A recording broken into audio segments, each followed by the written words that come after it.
Umaga ho sa inyong lahat, magandang umaga sa karangalang makabalik dito sa Kamuning Bakery for our Pandesal Forum, and of course, made more special with the presence of former Senator Nicky Cosete. Good morning, ma'am, at magandang umaga ho sa inyong lahat. I was here a few days before I have decided to run for Senator Ben. Ako ay naimbitahan din ni Wilson, ang ating kaibigan, dito sa kanyang forum, at kanyang natanong if I am running then for Senator. Sabi ko sa kanya, pinag-iisipan pa Wilson, wala pa talagang plano noong that was September, last week of September. At nabuo lang naman talaga ang aking pagpasyang kumandidato noong October 5 and made officially and formally known that I am formally an applicant to be your senator noong October 8 when I filed my candidacy. And ang aking pong layunin ay pangunahan kasama ang hakbang ng maisog ang ating war on corruption at labanan yung Joint Resolution number 10 kung saan nagpapahintulot ng liquidation by mere certification yung mga sa pamamagitan lamang nung pinuno ng ahensyang siya rin gumamit ng pondo ng bayan.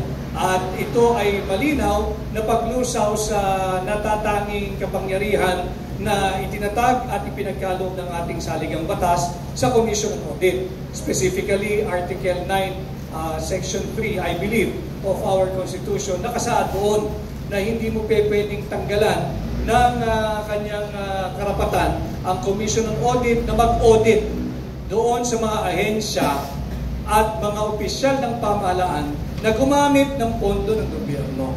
At yan din atin ding isusulong yung pagbubuwag ng tinatawag nating provincial wage rate.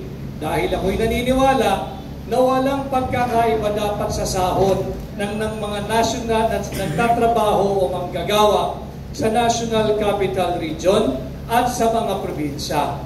Dahil wala pong katotohanan na mas mura manirahan at mas mura ang buhay sa probinsya. And I know this is just an opening statement, but I know marami rin na nakatune in, na nakasubaybay sa iba't ibang panig ng Pilipinas. Magandang araw po sa inyong lahat, lalo na doon sa mga uring manggagawa. Kaya po natin isinusulong ito. Ako hindi naniniwala na mas mura ang buhay sa probinsya kung iahambing mo sa Metro Manila. At bilang patunay, pareho lang po ang presyo ng isang pirasong manok na may kanin at gravy sa probinsya.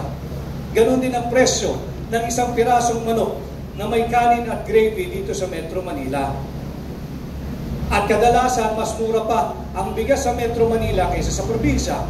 At meron din mga probinsya na mas mura yung palagi ang kinakain ng ating mga maralit at manggagawa, yung instant noodles. Mas mura po dito sa Metro Manila kaysa sa probinsya dahil walang logistics cost. Kaya wala po dapat distinction o pagkakaiba at hindi po dapat mas mura ang sahod ng mga taga-probinsya kung iahambing mo sa Metro Manila. At isa pang malinaw na halimbawa may ibibigay ko, yung trabaho po ng mason sa probinsya, na halimbawa ay magbuhat ng isang sakong semento, ay pareho lang po ang bigat ng isang sakong semento na kanyang pinapasan sa kanyang balikat kung iahambing mo sa trabaho ng mason sa Metro Manila na nagbubuhat din ng isang sakong semento sa kanyang balikat. Bakit mas mababa ang sinasahod ng mason sa probinsya kung iahambing mo sa sahod ng mga mason sa Metro Manila? Kaya kung tayo po ay papahiramin ninyo ng inyong mandato, ay atin pong isusulong na buwagin ang provincial wage rate at nakahanap naman tayo this early ng like-minded group or individual dito sa grupo ng kamanggagawa na atin po nakausap at nakasama at kami nagkasundo kung kami ay papalarin sila sa Kongreso o sa Senado, isusulong natin ang pagbuwag sa provincial wage rate. At ang isa pa ay bantayan natin yung paggamit ng budget mula pa lang sa pagpapanday nito sa Kongreso at sa Senado hanggang sa ito'y mauwi doon sa tinatawag nating Bicameral Conference Committee hanggang sa ito'y gamitin at gastusin ng mga ahensya ng gobyerno, dapat po'y nakatutok tayo riyan. At yan po ang bahagi ng aking isinusulong na war on corruption.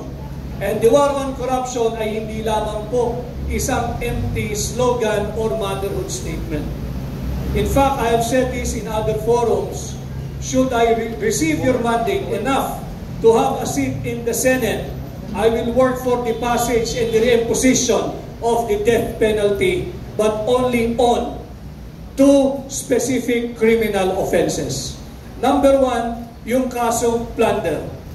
Pangalawa, yung kasong may kinalaman ang mga taong gobyerno sa pagprotekta, pagsulong, pagpatong at paglaganap ng illegal na droga. And with that, I will even move for and work for the lowering of the threshold for the crime of plunder. From 50 million, sisikapin po nating amindahan ito at ibaba ng 5 million pesos. Bakit ho kanyo? Mahirap naman na ninanakawan na tayo mga Pilipino, ng pera nating mga Pilipino, hindi tayo maka-aksyon at nanonood lamang dahil wala pang 50 million yung ninanakaw ng opisyal ng gobyerno. At malinaw rin ho,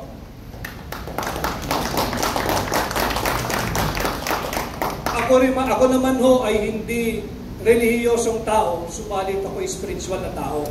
At inaral ko rin naman yung nasusulat sa banal na kasulatan. Ang sinabi ho riyan ay very basic. Huwag kang magnakaw. Hindi sinabing huwag kang magnakaw ng 50 million, kundi makakasuhan ka ng plunder. Napakasimple po ng pananalita ng banal na kasulatan. Simpleng-simple. Huwag kang magnakaw. Kaya po kung tayo papalarin ang ating war on corruption, susulong po natin ang pagbabalik ng death penalty. Maraming salamat at magandang umaga. All right.